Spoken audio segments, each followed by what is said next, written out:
Baran toprağın altındaki 3 küpü kırdı. O geceden sonra bir baba öldü, bir genç kız öldü, bir çocuk kayboldu.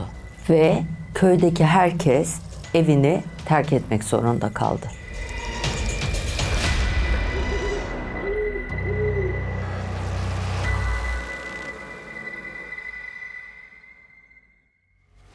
Ben gazeteci yazar Mehtap Erel. Bugün size toprağın altında altın ararken neyi serbest bıraktığını anlamayan bir çocuğun vicdanından ve rüyalarından yıllar sonra bile çıkaramadığı karanlık hikayesini anlatacağım.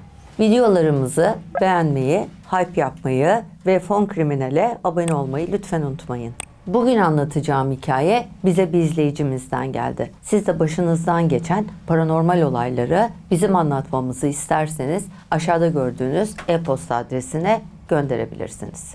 Bu hikaye 2011 yılında Van'ın Çaldıran ilçesinde başlıyor. Baran 1997 yılında doğuyor. Fakat hayatı şanssızlıklarla başlıyor.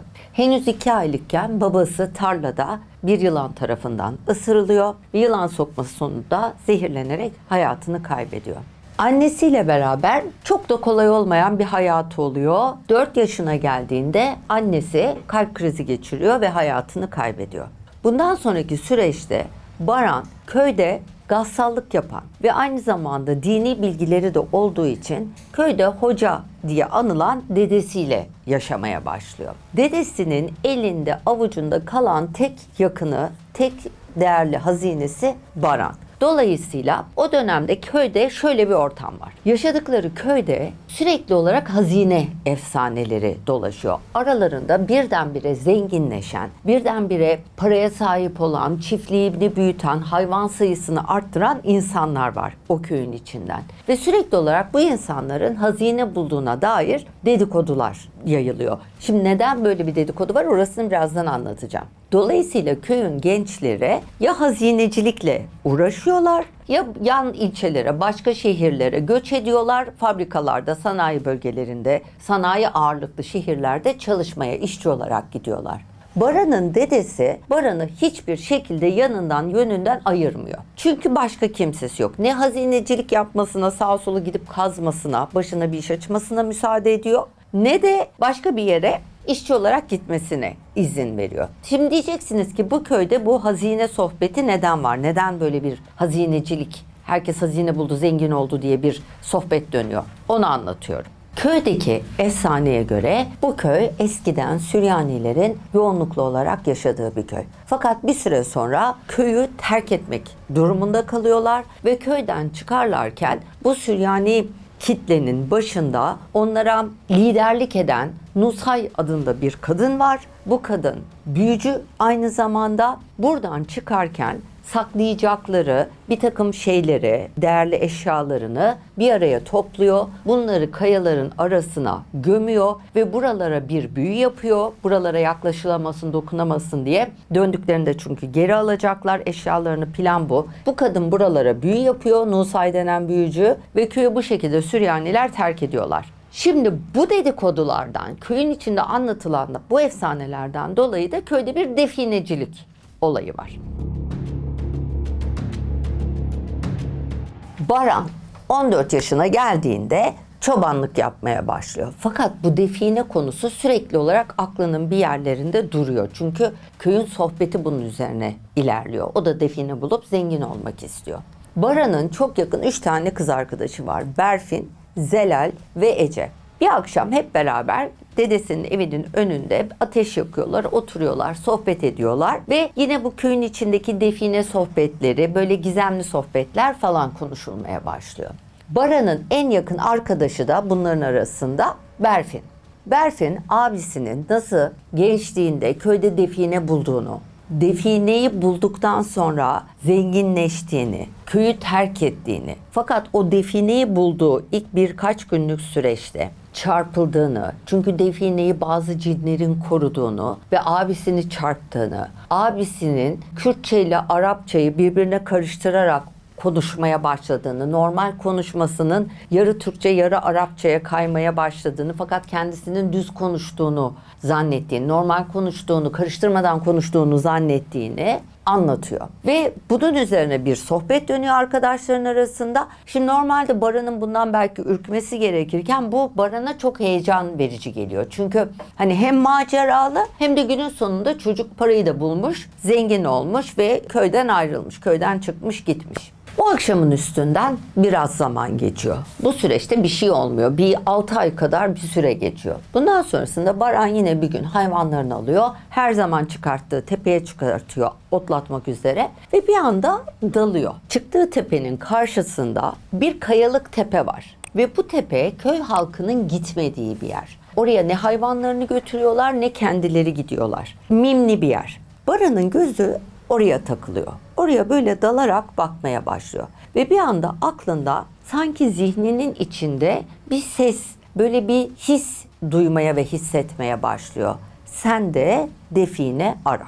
Bu duygu Baran'ı o kadar içine işleyen, onu heyecanlandıran bir şeye dönüşüyor ki Baran bu kayalık tepeye gitmeye karar veriyor. Fakat dedeye çaktırmadan bunu nasıl yapacak? Çünkü dede ne köyden çıkmasına ne de definecilik yapmasına izin veriyor. Bunun üzerine Baran hayvanlarını oplatıp geldikten sonra dedesine diyor ki dede ben karşı bahçelerin oralara gideceğim. Oradan papatya toplayacağım papatya çayı yapmak için. Dedesi de tamam diyor. Fakat amacı kayalıklara gitmek. Ve gidiyor. Kayalıklarda dolanıyor. Sanki istikametini gidiyormuş. Nereye gitmekte olduğunu biliyormuş gibi dolanırken o bölgedeki en dik ve sivri kayaların olduğu noktaya geliyor. Bu noktaya gelip biraz şöyle aralara, kayalıkların arasına girmeye başladığı zaman buralarda daha önce çok fazla insanın gelmediği bir yer. Çünkü köylü burayı mimlemiş durumda. Böyle dikenli otlar falan var. Yani daha önce birilerinin girmediği, böyle çocukların eğlenmek için bir şeyler yaptığı bir yer gibi durmuyor. Baran oraları şöyle açarak giriyor ve orada haç işaretleri, yerlerde kazılmış, üstü örtülmüş, tümseklenmiş böyle garip bir oluşumla karşılaşıyor. Yani normal bir tabiat durumu değil de bir insan eli değdiği belli olan bir oluşumla karşılaşıyor. Ve o haç işaretlerinin gerisine doğru gidip en sondaki kayanın dibine geldiğinde orada bir ters haç işareti görüyor. Ve bu ters haçın gerisinde mezar biçiminde sanki böyle kazılmış ve kapanmış gibi bir oluşumla karşılaşıyor. Ve çok tuhafına gidiyor tabii Baran'ın. Yani hem tedirgin oluyor hem onu heyecanlandırıyor. Şimdi bu bölge tabii çok fazla kurtların da indiği bir bölge olduğu için Baran diyor ki ya hava kararmadan ben geri döneyim hem dedem merak etmesin hem kurtlarla karşı karşıya kafa kafaya gelmeyeyim burada.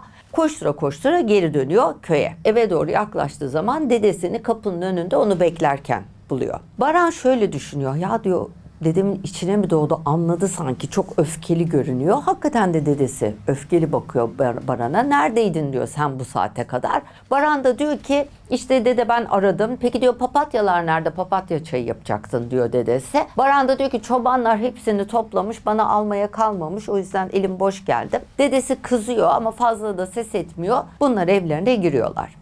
O gece Baran rüyasında bu kayalıkları görüyor. Kendisini kayalıkların önünde kayalıklara bakarken ve kayalıkların sol tarafında bir tepede siyah bir keçiyi kendisine bakarken ve tuhaf bir şekilde normal bir keçi meylemesine benzemeyen ürkütücü bir sesle kendisine doğru meyleyen bir keçi görüyor. Ve o kayalıklarla ilgili böyle sanki oraya gitmesini telkin eden bir hissiyat ile uyanıyor. Uyandığı gibi en yakın arkadaşı Berfin'e gidiyor. Berfin'e bir gün önce gördüğü bölgeyi, kayalıklara gittiğini ve akşam gördüğü rüyayı anlatıyor. Berfin'le konuşuyorlar. Bu durum Berfin'i de heyecanlandırıyor. Diyor ki ya acaba orada hazine mi var? Hani abim de bulmuş ama abim çarpılmıştı. Hani bize bir şey olmasın gitsek mi baksak? Bir iki genç böyle aralarında konuşuyorlar. En sonunda Berfin diyor ki pazartesi günleri köydeki Haydar abinin, servis şoförü Haydar abi de köyün yaşlılarını, büyüklerini serviste merkeze götürdüğü alışveriş yapsınlar, haftalık alışverişlerini, eksiklerini toparlasınlar diye. Biz pazartesi günü büyükler, anneler, babalar, senin deden merkeze gittiklerinde biz oraya gidelim bakalım diyor Berfin. Ve bunlar anlaşıyorlar ve pazartesi geliyor. Herkes çıkıyor. Bunlar da iki genç yanlarına sularını, bir iki atıştırmalıklarını alıyorlar. O tepeye doğru Berfin'le Baran beraber gidiyorlar.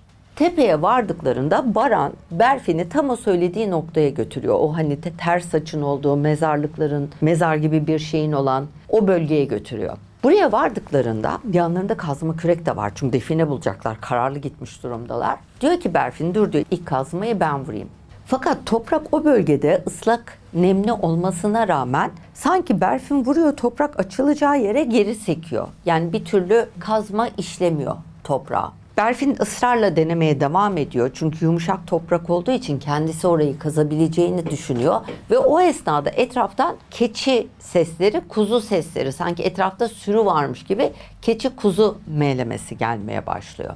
Bunlar böyle bir tedirgin oluyorlar. Biraz da acele etmek istiyorlar. Bunun üzerine Baran alıyor eline kazmayı. Tamam diyor, sen bekle ben deneyeyim. Baran bu sefer orayı kazmaya başlıyor. Ve hayvan sesleri artıyor. Bunlar toprağa vurdukça, Baran toprağa vurdukça. Hatta Berfin de diyor ki dur ben şöyle bir etrafa bakayım. Etrafta çoban falan var mı? Hayvan sesleri geliyor. Bir sürüyü buraya mı getirdi? Bir kontrol edeyim diyor. Baran kazmaya devam ederken Berfin dolanıyor. Kimseyi göremiyor. Geri geliyor. Hayır kimse yok diyor.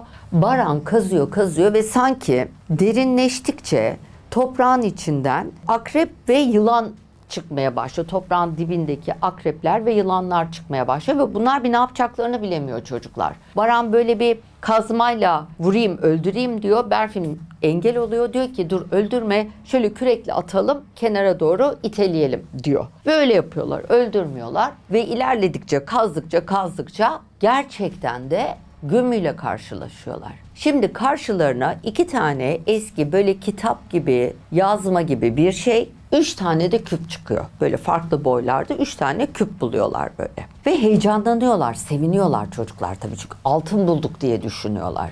Kitabı açıyor Baran ilk önce, hani neyle karşılaşacağız diye.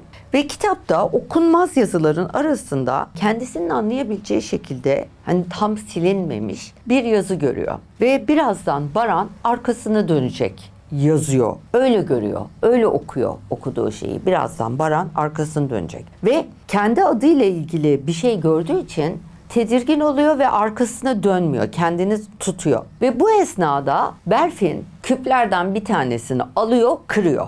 İçinden altın çıkacak diye. Fakat içinden toprak çıkıyor. İçinden hiçbir şey çıkmıyor altın namına. Bu esnada böyle garip bir böyle gerilim, böyle bir elektrik hissediyor. Çocuklar ikisi de böyle bir huzursuz oluyorlar. Berfin ikinci küpe doğru uzanıyor. Bu esnada etraflarındaki hayvan sesleri ve rüzgar sesleri de artıyor. Bir yandan da Baran'ın anlattığı kadarıyla Baran başını arkaya çevirmemek için, orada yazdı ya hani Baran arkasını dönecek diye. Baran başını arkaya çevirmemek için insanüstü bir mücadele sergiliyor. Sanki kontrolü dışında başı arkasına dönüp bakmaya çalışıyormuş gibi bir hissiyat var kafasının etrafında. İkinci küpü kırıyorlar. İkinci küpün içinden de altın çıkmıyor. Üçüncü küpü ellerine aldıklarında içlerine kötü bir hissiyat geliyor. Bunu kırmamaları gerektiğini birbirleriyle konuşmadan sanki hissediyorlar, anlaşıyorlar bunu kırmayalım biz diye. Fakat kendilerine mani olamıyorlar. Sanki elleri kendi kontrolünde değilmiş gibi ikisi birden küpü kırmaya yönelik böyle ellerindeki kazmayı kaldırıyorlar. Baran mani olmaya çalışıyor. Berfin de Baran'ın yanına geliyor. Baran'ın elini tutup hani küpten uzaklaştırmaya çalışıyor kazmayı. Fakat mani olamıyorlar. Baran kazmayı indiriyor küpe, küpü kırıyor. Küpün içinden hiçbir şey çıkmıyor. Bu esnada bir güç, bir enerji Baran'ın başını arkadaki kayalıklara doğru çeviriyor. Sanki hani oraya bakmalıymış gibi. Baran kayalıklara baktığında orada bir kız çocuğu görüyor. Küçük çocuk. Bu çocuk çıplak bir şekilde kayalıkların tepesinde duruyor. Berfin'le Baran'a bakıyor ve çocuktan bir erkek sesi çıkıyor. Erkek sesiyle Berfin'le Baran'a sesleniyor.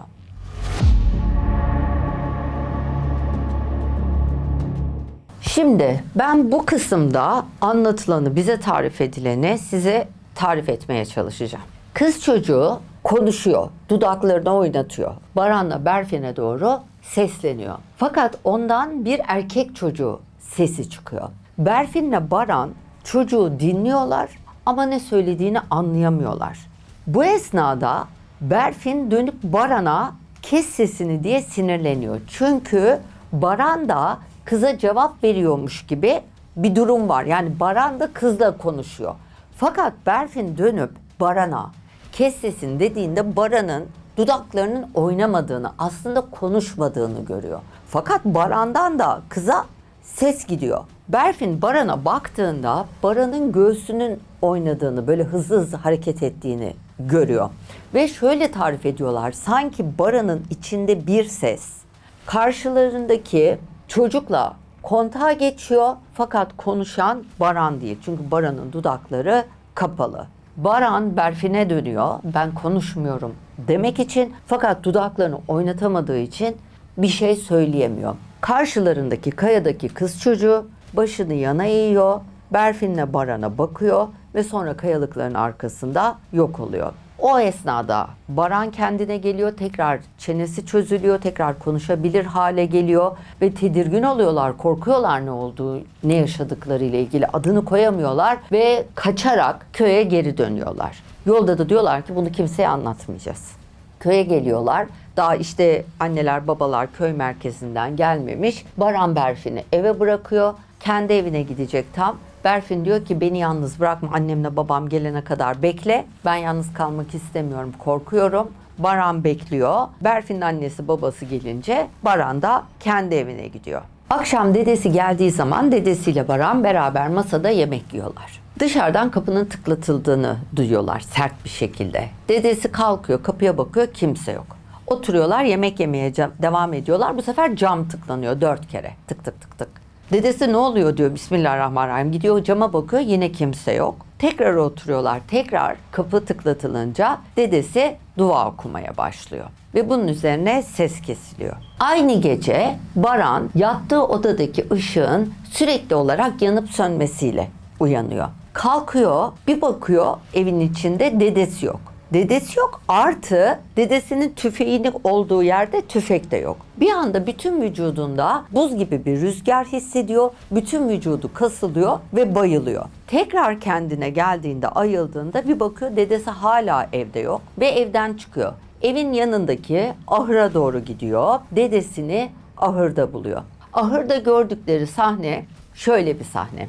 Dedesinin hayvanlarının çok büyük bir kısmı ölmüş ve hayvanlar kan revan içinde, yani parçalanarak ölmüşler. Ve kimisinin ağzından, kimisinin karnı deşilmiş, karnından böyle kil gibi, toprak gibi, samanla böyle karışık gibi böyle bir şeyler çıkmış. Yani normalde bir hayvanın içinde, üzerinde olmaması gerektiğini düşündükleri bir şeyleri ölen hayvanların üzerinde buluyorlar. İçinden çıkmış, ağzından çıkmış bir vaziyette. Sabah ezanı okunuyor. Köy yavaş yavaş hareketlenmeye başlıyor. Baran Berfin'e gidiyor. Diyor ki akşam böyle böyle oldu. Böyle bir şeyler hissettik evin içinde. Sabahta kalktığımızda hayvanlar bu vaziyetteydi. Berfin de aynı şeyi babasının da yaşadığını, 4 tane inekleri olduğunu, ineklerden 2 tanesinin öldüğünü ve o ineklerin de içinden böyle toprak gibi, kil gibi bir şeylerin karınlarının parçalandığını ve karınlarından dışarı çıktığını söylüyor. Dolayısıyla Berfin'le Baran bunu buldukları küplere, kitaplara ve bu küpleri kırmalarına bağlıyorlar. Diyorlar ki bize bir lanet bulaştı şu anda.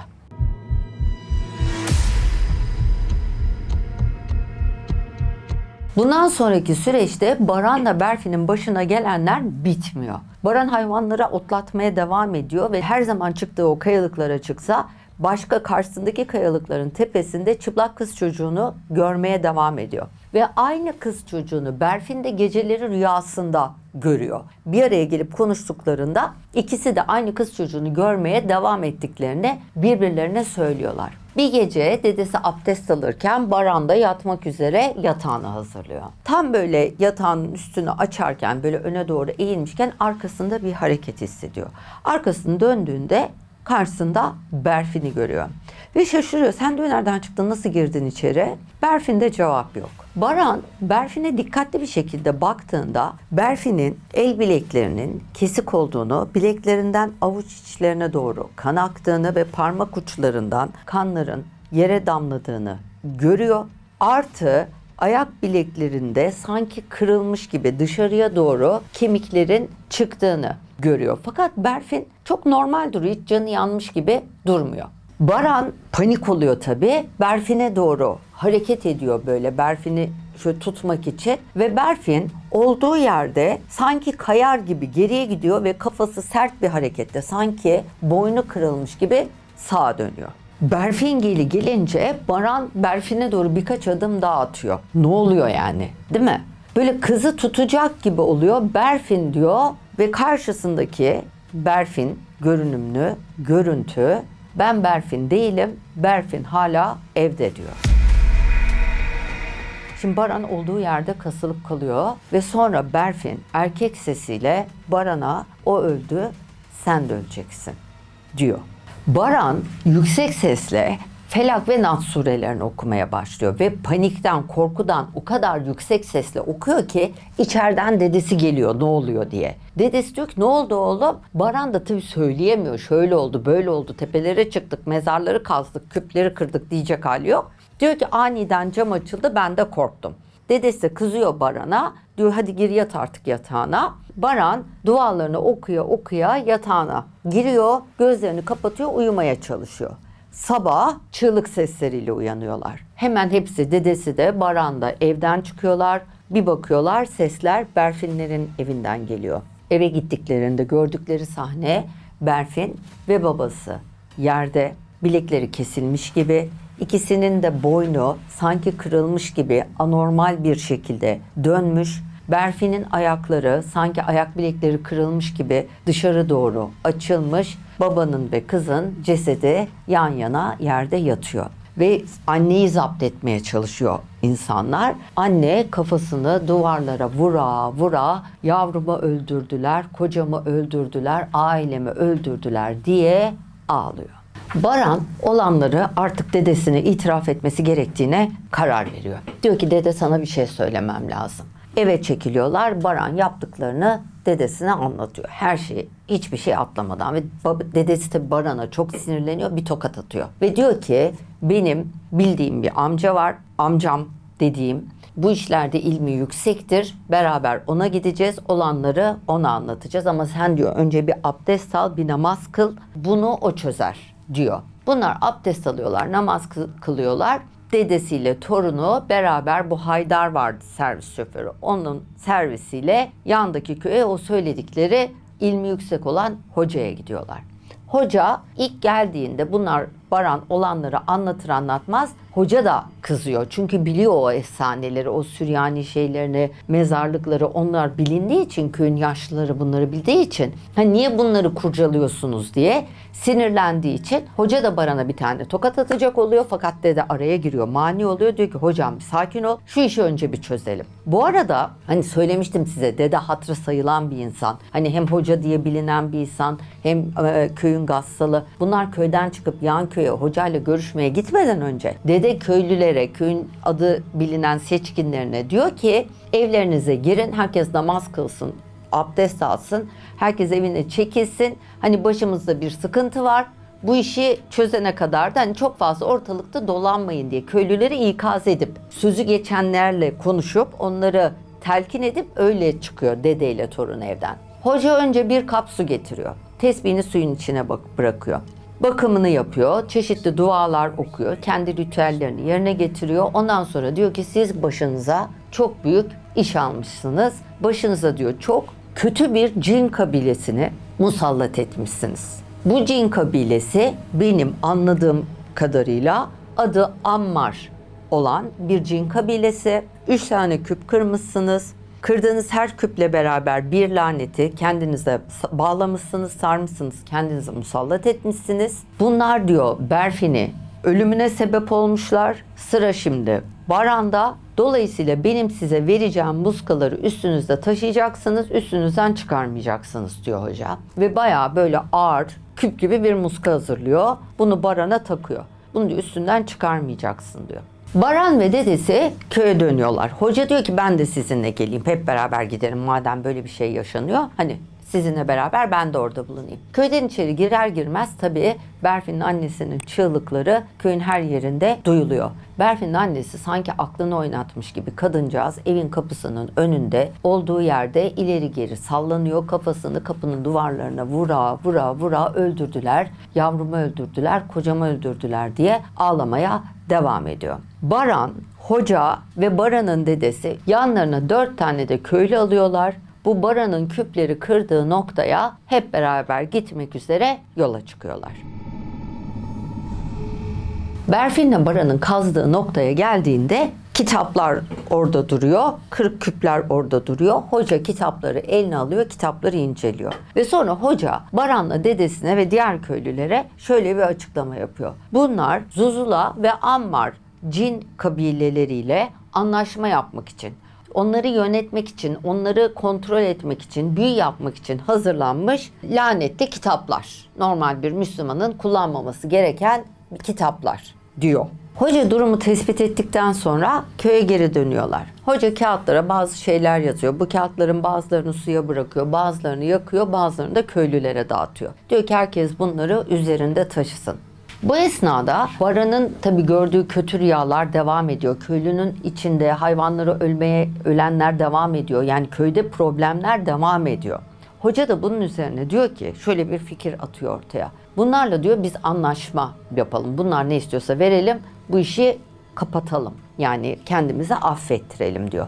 Siz diyor bekleyin. Ben diyor kendi köyüme gidiyorum. Oradan çeşitli malzemeler alacağım, geleceğim. Bunları çağıralım, bir davet yapalım ve anlaşalım diyor. Ve gerçekten gidiyor, malzemeleri alıyor, geliyor, hazırlığını yapıyor ve bu cinleri çağırıp bunlarla bir anlaşma yapmak üzereyken bu beraber kayalıklara gittiği köylüler vardı. 4 tane köylüyle beraber gitmişlerdi. Bunlardan bir tanesi koşarak içeri geliyor ve oğlunun kaybolduğunu, oğlunu hiçbir yerde bulamadığını söylüyor. Tabii ortalık birbirine karışıyor. Hoca bunun da cinlerden sebep olduğunu söylüyor. Diyor ki sadece hayvanları almıyorlar, çocukları da alıyorlar. Berfin'i de aldılar. Ben diyor şu anda yapmakta olduğum işlemi tamamlayayım. Bu esnada köylünün büyük bir kısmı da kaybolan çocuğu aramaya devam ediyor.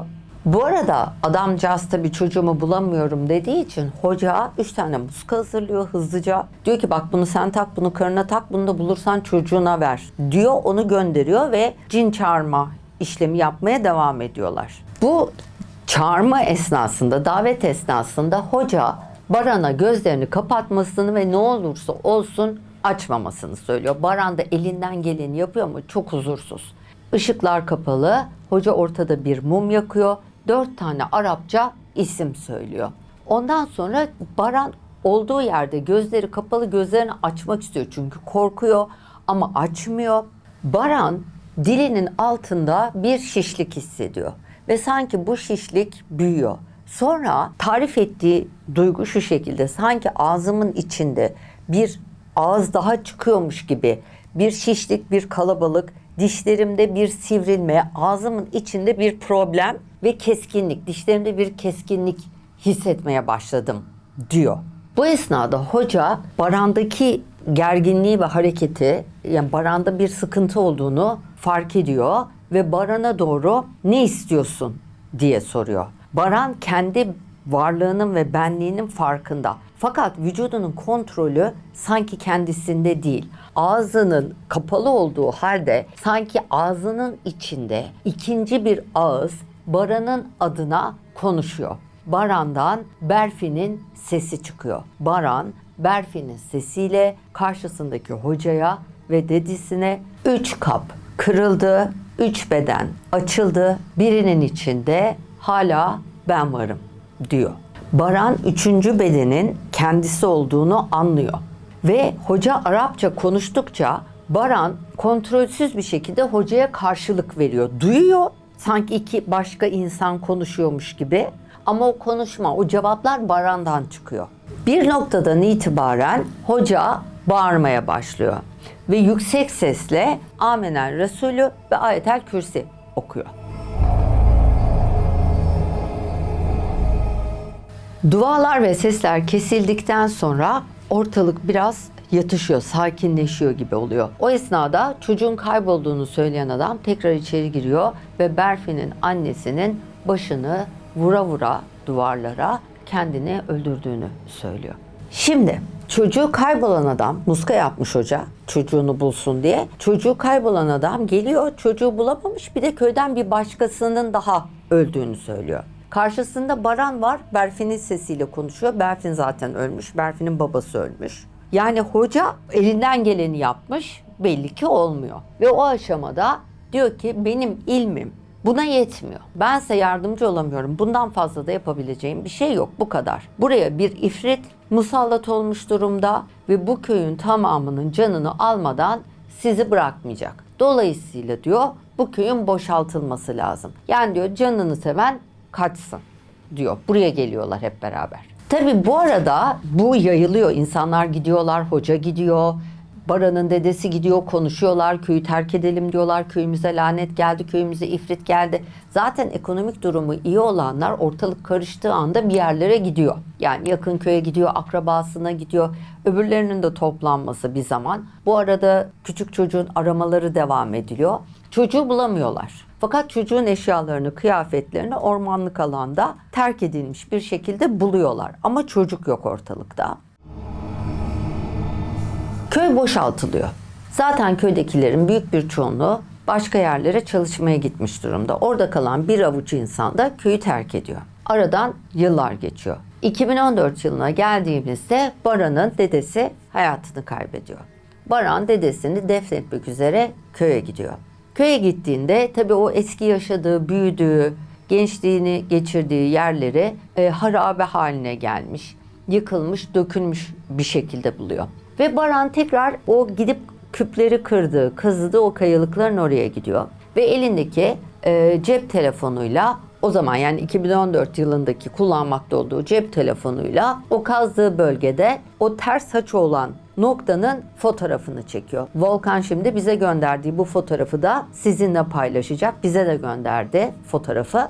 Ve dedesini defnedip İstanbul'a geri dönüyor. Bu anlatılan vakada görünen o ki ifrit köye musallat oluyor ve köyün terk edilmesiyle birlikte oradaki insanlara nüksetmiyor, sirayet etmiyor. İnsanlar köyden çıktıktan sonra problem bitiyor. Bu öyle bir vaka gibi görünüyor. Çünkü Baran sonrasında ilerleyen yaşlarında bir olumsuzluk yaşamadığını söylüyor. Baran bugün 29 yaşında. Kocaeli'nde yaşıyor. Bize bu e-postayı bir define bulup kolayca zengin olmak isteyen, bunun olabileceğini düşünen insanları uyarmak için yazdığını söylüyor. Toprağın altındaki her şey bulunmak için gömülmez. Bazı mühürler kırıldığında bedelini yalnızca onları açanlar ödemez.